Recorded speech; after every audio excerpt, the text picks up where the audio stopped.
बातमीपत्रामध्ये आता पाहणार आहोत गावाकडच्या महत्त्वाच्या 50 बातम्या अतिशय वेगवान स्वरूपात सुरुवात करूया। गणेशोत्सवासाठी पुण्यातून कोकणात जाणाऱ्यांची संख्या जास्त असते आणि कोकणवासियांना जाण्यासाठी अडचणी येऊ नये यासाठी पुणे रेल्वे खात्याकडून एकूण 12 रेल्वे सोडण्यात येणार आहेत आणि त्यामुळे गणपती उत्सवाला कोकणात जाणाऱ्यांना दिलासा मिळालाय। अमेरिकेचे अध्यक्ष डोनाल्ड ट्रम्प यांच्या टुरिफ बॉम्बनं जगभरात अस्वस्थतेचं वातावरण आहे आणि त्यांच्या या निर्णयामुळे जागतिक अर्थव्यवस्था संकटात सापडण्याची शक्यता आहे। त्यामुळे अनेक गुंतवणूकदार आता सोन्या चांदीच्या गुंतवणुकीकडे वळत असल्याचं पाहायला मिळतंय। त्यामुळे सोन्या चांदीच्या दरात पुन्हा वाढ झाली असून सोन्याचे दर पुन्हा एकदा 1 लाखांवर गेलेले आहेत। भारतीयांनी दररोज सरासरीपेक्षा दुपटीहून अधिक मिठाचं सेवन सुरू ठेवल्यामुळे एक अदृश्य महामारी देशात विस्तारते असा इशारा भारतीय वैद्यकीय संशोधन परिषदेनं दिला आहे। अतिसेवनामुळे हृदयरोग, उच्च रक्तदाब, मूत्रपिंड निकामी होणं, मेंदूचा झटका अशा अनेक गंभीर आजारांचा धोका वाढत असल्याचं वैद्यकीय संशोधन परिषदेनं म्हटलंय। राज्यातील परिचारिका संघटनांनी विविध मागण्यांसाठी गुरुवारपासून पुकारलेल्या संपामुळे जे कामा, सेंट जॉर्जेस जीटी रुग्णालयातील नियमित शस्त्रक्रिया पूर्णपणे बंद केल्यात। केवळ अतितत्काळ शस्त्रक्रिया करण्यात येत आहेत। संपाच्या 5व्या दिवशी तोडगा न निघाल्यामुळे परिचारिकेंचा संप कायम असल्यामुळे रुग्णांचे हाल होत आहेत। खासगी ओला आणि उबर तसंच रॅपिडो ऑटो टॅक्सी चालकांनी त्यांच्या विविध मागण्यांकडे सरकारनं गांभीर्यानं लक्ष दिलं नाही तर येत्या बुधवारी मुंबई, पुणे आणि नागपूर शहरात चक्काजाम आंदोलन करण्याचा इशारा दिलाय। या पार्श्वभूमीवर मंगळवारी परिवहन विभागाच्या शिष्टमंडळासोबत बैठक होणार आहे। या बैठकीत सकारात्मक निर्णय झाला नाही तर बंद पुन्हा सुरू करण्यात येईल अशी स्पष्ट भूमिका चालक संघटनांनी घेतली।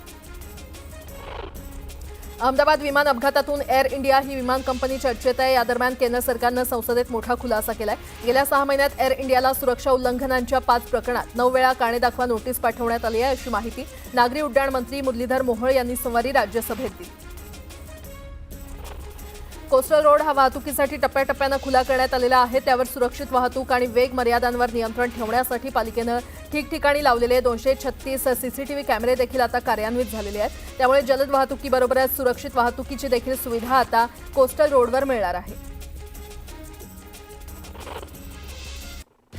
आता एक मोठी बातमी, अहिल्यानगरच्या मुकुंदनगर परिसरातील एका दुकानात तोडफोड करण्यात आली होती।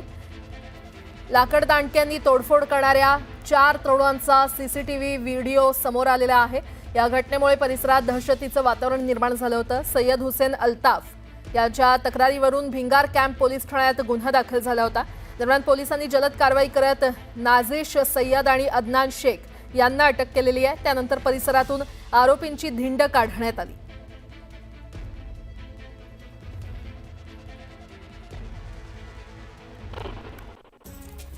मुंबई शहरातील दुकानांवर मराठी पाट्या न लावणाऱ्या दुकानांवर महापालिकेनं कारवाईचा बडगा उगारलाय। यामध्ये सुमारे 3040 दुकानदारांना पालिकेनं नोटीसा बजावल्यात।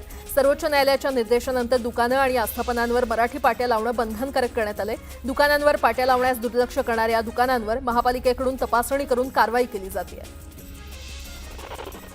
देशात राष्ट्रीय स्वच्छ हवा कार्यक्रमाअंतर्गत येणाऱ्या 130 शहरांपैकी 103 शहरांमध्ये 2017-18च्या तुलनेत 2024-25 मध्ये PM10च्या पातळीत सुधारणा झाल्याचं सरकारी आकडेवारीमधून समोर आलंय। यामध्ये मुंबईच्या PM10 प्रदूषण पातळीमध्ये सर्वाधिक 44% घट नोंदवण्यात आलेली आहे। यानंतर कोलकात्याचा समावेश आहे। राज्य मार्ग परिवहन महामंडळानं राज्यभरात राबवलेल्या बाळासाहेब ठाकरे स्वच्छ सुंदर बस स्थानक अभियानात 149 बस स्थानकं स्वच्छता राखण्यात अपयशी ठरल्यानं नापास झालेली आहेत। राज्यातील एकूण 568 स्थानकांपैकी 201 स्थानकांना 70 पेक्षा जास्त गुण मिळाले। पिंपरी चिंचवड महापालिकेच्या कर आकारणी आणि कर संकलन विभागामार्फत 2025-26 या आर्थिक वर्षाच्या पहिल्या 3 महिन्यात 15,53,11,730 रुपयांची पाणीपट्टी वसूल करण्यात आली आहे। त्यामध्ये सर्वाधिक 6,53,05,159 एवढी रक्कम ऑनलाईन जमा झाली। गेल्या वर्षीच्या तुलनेत यंदा 45 लाखांची अधिक वसुली झालेली आहे। पुणे शहर पोलीस दलातील 12 पोलीस निरीक्षकांच्या प्रशासकीय कारणास्तव अंतर्गत बदल्या करण्यात आलेल्या आहेत। त्यामध्ये 5 पोलीस ठाण्यातील वरिष्ठ निरीक्षकांचा समावेश आहे। याबाबतचा आदेश पोलीस आयुक्त अमितेश कुमार यांनी काढलाय। ठाणे महापालिकेची आरोग्य यंत्रणा आता हायटेक होत असून 33 आरोग्य केंद्र आणि 6 प्रसूतिगृहांच्या ठिकाणी औषधांचा साठा किती उपलब्ध आहे, तो केव्हा संपणार, कालबाह्य झालेली औषधं किती याची माहिती अगदी एका क्लिकवर उपलब्ध होणार आहे। यामुळे प्रत्येक आरोग्य केंद्रासह प्रसूतिगृहात मुबलक औषधांचा साठा उपलब्ध होऊन तो संपण्याआधीच त्याची खरेदी करणं शक्य होणार आहे। मुंबईतील ऐतिहासिक वास्तूंचं जतन आणि संवर्धन करण्यासाठी महानगरपालिका प्रशासनाकडून विशेष प्रयत्न केले जातात। या इमारतीची भव्यता आणि सौंदर्य देश-विदेशातील त्यांना देखील भुरळ घालते। जानेवारी 2021 ते जुलै 2025 या 4.5 वर्षात मुंबईकरांसह देश-विदेशातील मिळून सुमारे 20,000 पर्यटकांनी महानगरपालिका मुख्यालयाच्या ऐतिहासिक वास्तूची सहल केली आहे। पॉलिटेक्निक अभ्यासक्रमाच्या प्रवेशाची दुसरी यादी सोमवारी तंत्र शिक्षण संचालनालयानं जाहीर केलेली आहे। या फेरीसाठी 63,460 विद्यार्थ्यांनी अर्ज भरले होते। त्यापैकी 51,223 विद्यार्थ्यांना प्रवेश जाहीर झालेले आहेत। या फेरीमध्ये प्रवेश मिळालेल्या विद्यार्थ्यांना 22 ते 24 जुलै या कालावधीमध्ये संबंधित संस्थेत जाऊन मूळ कागदपत्रांसह प्रवेश घ्यावे लागणार आहेत।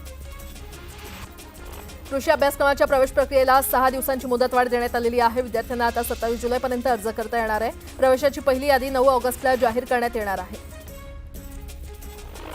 मुंबई महापालिकेच्या आपत्कालीन कक्षानं गोविंदांसाठी सुरू केलेल्या 1916 या हेल्पलाईनचे टी-शर्ट परिधान केलेले स्वयंसेवक दहीहंडी उत्सवाच्या दिवशी शहरात तैनात करा, असे निर्देश मुंबई उपनगर पालकमंत्री तथा सांस्कृतिक कार्यमंत्री आशिष शेलार यांनी मुंबई महापालिकेला दिलेले आहेत। मुंबईमध्ये गेल्या 3 वर्षांमध्ये पुरुष आणि स्त्री नसबंदी मिळून एकूण 34,805 शस्त्रक्रिया यशस्वीपणे करण्यात आलेल्या आहेत। मुंबई महानगरपालिकेच्या सार्वजनिक आरोग्य विभागाच्या माध्यमातून केंद्र शासनाच्या कुटुंब कल्याण कार्यक्रमांतर्गत या शस्त्रक्रिया करण्यात आल्या। मुंबईसह ठाणे पालघर भागात आज मुसळधार पावसाचा अंदाज वर्तवण्यात आलेला आहे। या कालावधीमध्ये जोरदार वाऱ्यांसह पावसाची शक्यता आहे। गेल्या 2 दिवसात राज्यात सर्वत्र जोरदार पाऊस सुरू आहे, तर विदर्भात देखील मुसळधार पावसाचा अंदाज व्यक्त केला जातोय। दीर्घ विश्रांतीनंतर कमबॅक केलेल्या कोसळधारांनी आठवड्याच्या पहिल्याच दिवशी मुंबईकरांना गारद केलं। पहाटेपासूनच सकाळी 11 वाजेपर्यंत पडलेल्या मुसळधार पावसामुळे सखल भागात पाणी साचलं। परिणामी शाळा गाठणाऱ्या विद्यार्थी आणि पालकांसोबत ऑफिससाठी धावपळ करणाऱ्या नोकरदारांची देखील पावसाच्या पाण्यातून वाट काढताना दमछाक झाली। मुंबईसह उपनगरात गेल्या 24 तासात पावसानं जोरदार हजेरी लावली असून सांताक्रूज इथे पावसाच्या नोंदीमध्ये वाढ झालेली आहे। मात्र जुलै महिन्याच्या सरासरीपेक्षा अद्यापही पाऊस कमीच आहे। जळगाव जिल्ह्यासाठी यंदाच्या पावसाळ्यात पावसाची आकडेवारी कमी असली तरी जिल्ह्यातील मोठ्या प्रकल्पांसह मध्यम प्रकल्पांमधील जलसाठ्याची स्थिती दिलासादायक आहे। 20 जुलैपर्यंत जिल्ह्यात मोठे मध्यम आणि लघु प्रकल्प मिळून 40% जलसाठा उपलब्ध आहे। तो गेल्या वर्षीच्या याच दिवसाच्या 27% साठ्यापेक्षा जास्त आहे आणि यामुळे जिल्ह्यातील पाणी टंचाईची मोठी चिंता तुर्तास दूर झाली आहे। वाशिम जिल्ह्यातील काही ठिकाणी 18 दिवसांच्या विश्रांतीनंतर सोमवारी सायंकाळी दमदार पाऊस पडला। गेल्या अनेक दिवसांपासून पावसाच्या प्रतीक्षेत असलेले शेतकरी या पावसामुळे आनंदित झालेत, तर या पावसामुळे खरीपाच्या सोयाबीन, तूर, कपाशीसह इतर पिकांना नवसंजीवनी मिळाली आहे। बाजारपेठेतील वाढत्या किमतींमुळे 2024-25 अंतर्गत रब्बी हंगामातील शेतमालाच्या विक्रीमध्ये हरभरा खरेदीमध्ये मोठी घट झाली आहे। याचा महाराष्ट्रातल्या शेतकऱ्यांना थेट फटका बसलाय। गेल्या हंगामात 3.93 लाख शेतकरी लाभार्थी होते आणि यंदा हा आकडा शून्यावर आलाय, म्हणजेच ही खरेदी जवळपास पूर्णपणे थांबलेली आहे।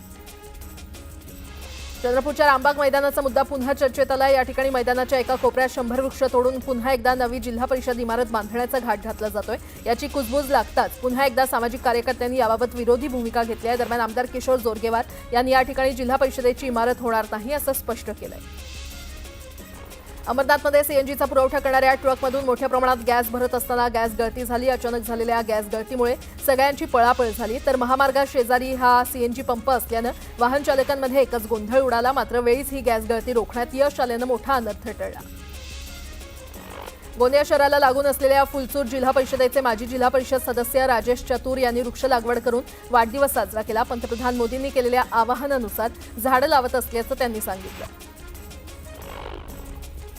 खासदार निलेश लंके यांच्या अभिनव संकल्पनेतून 200हून अधिक निवृत्त शिक्षकांसाठी संसदेच्या अभ्यास दौऱ्याचं आयोजन करण्यात आलं। यावेळी शिक्षकांनी संसद भवनात प्रत्यक्ष कामकाज पाहून मंत्री आणि खासदारांशी संवाद साधला। भारतरत्न डॉक्टर बाबासाहेब आंबेडकर यांच्या नियोजित पुर्णाकृती पुतळा लोकार्पण सोहळ्यानिमित्त अहिल्यानगर येथील चौकाला त्यांचं नाव देण्याची मागणी पुतळा समितीनं केलेली आहे। समितीनं मनपा आयुक्तांना निवेदन दिलंय। छत्रपती संभाजीनगरमध्ये अज्ञात वाहनाच्या धडकेत 50 वर्षीय दुचाकीस्वाराचा मृत्यू झालाय। संभाजीनगरच्या नगर नाका परिसरात हा अपघात झाला। जळगाव जिल्ह्यातील चोपडा तालुक्यातील गलंगी गावाजवळ गांजा वाहतूक करणाऱ्या 2 जणांना स्थानिक गुन्हे शाखेच्या पथकानं अटक केली। अटक करण्यात आलेल्या आरोपींकडून 1,22,000 रुपये किमतीचा 8 किलो 130 ग्रॅम गांजा आणि दुचाकी असा 63,63,000चा मुद्देमाल पोलिसांनी जप्त केलाय। जगदीप धनखड यांनी उपराष्ट्रपती पदाचा राजीनामा दिल्यानं संसदेच्या पावसाळी अधिवेशनाच्या पहिल्याच दिवशी राजधानी दिल्लीतील वातावरण तापलंय। तसंच आता हे पद कोण सांभाळणार, त्यांच्या जागी नव्या उपराष्ट्रपतींची निवड कशी होणार, त्याची काय प्रक्रिया असेल, त्याबाबत घटनेत काय तरतूद आहे, असे अनेक प्रश्न उपस्थित होत आहेत।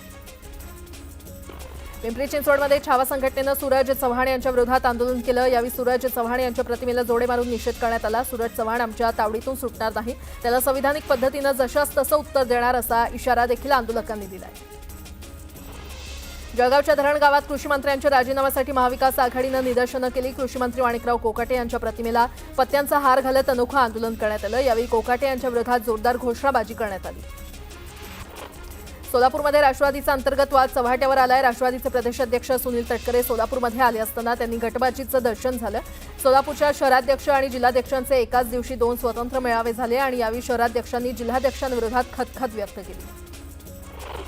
सांगलीच्या मिरज येथील शासकीय रुग्णालयामध्ये अत्याधुनिक वैद्यकीय उपकरणांचा लोकार्पण सोहळा पार पडला। राज्याचे वैद्यकीय शिक्षण मंत्री हसन मुश्रीफ यांच्या हस्ते हा लोकार्पण सोहळा संपन्न झाला।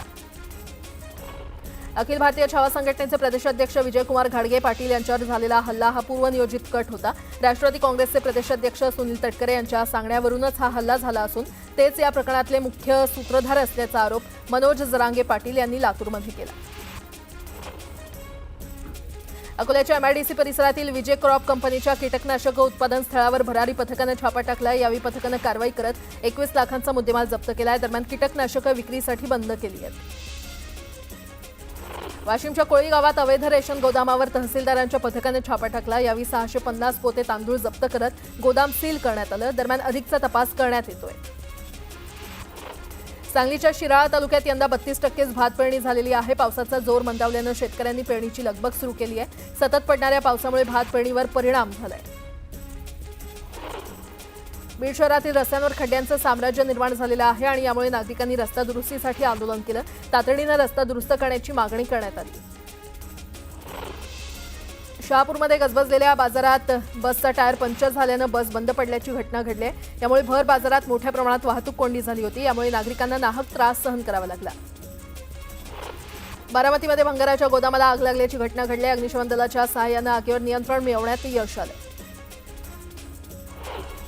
चांदवडच्या बहादुरी इथे सासरच्या जाचाला कंटाळून विवाहितेनं विहिरीत उडी घेऊन आत्महत्या केली। आत्महत्येला कारणीभूत ठरलेल्यांवर गुन्हा दाखल करण्याची मागणी नातेवाईकांनी केली आहे। नालासोपाऱ्याच्या बिलालपाड्यामध्ये एका महिलेनं प्रियकराच्या मदतीनं पतीची हत्या केली। हत्येनंतर मृतदेह घरात गाडल्याचा धक्कादायक प्रकार समोर आलाय। पोलिसांकडून अधिकचा तपास सुरू आहे।